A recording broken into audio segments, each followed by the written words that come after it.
Костер тут набирает потихонечку силы. Я тут еще вот поставил сырые вокруг, чтобы они сушились. Они уже, по-моему, даже начали загораться. Еще надо подложить. А что у меня вот здесь получилось? У меня получилось вот здесь отражатель. Надо поярче сделать фонарик. О, как ярко. Так, еще надо дальше дойти. Вот что у меня получилось. Значит, вот отражатель. Здесь этот тент я постелил на дрова, а сверху положил фольгу, каремат. Ну и, собственно, на этом и буду спать. Значит, вот тут постелил я рюкзак. Вот он, тент мой. Положил. Огонь разгорелся уже. Уже горит. Оттуда жар идет. А здесь холодно. Прилег. Сейчас прилягу. Ой. Отлично. Тепло. На мне свитер и футболка. Больше ничего нету.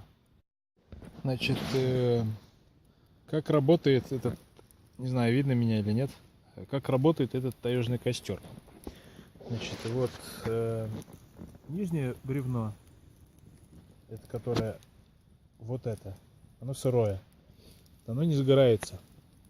А вот эти, которые вот так лежат, я сейчас снимаю снизу,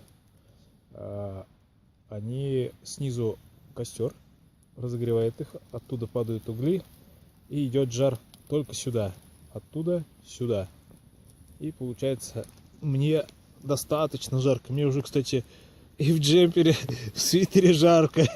Я же думаю, может и футболку снимать, ну не знаю.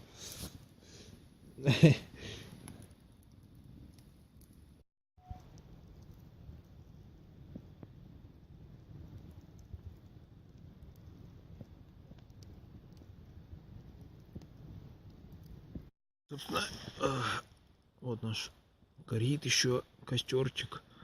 Положил часы. Минут, не знаю, 20, наверное, уже точно прошло.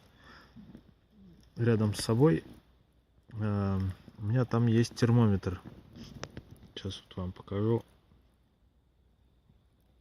Показывает 23,7. Так что мне тут достаточно тепло и комфортно.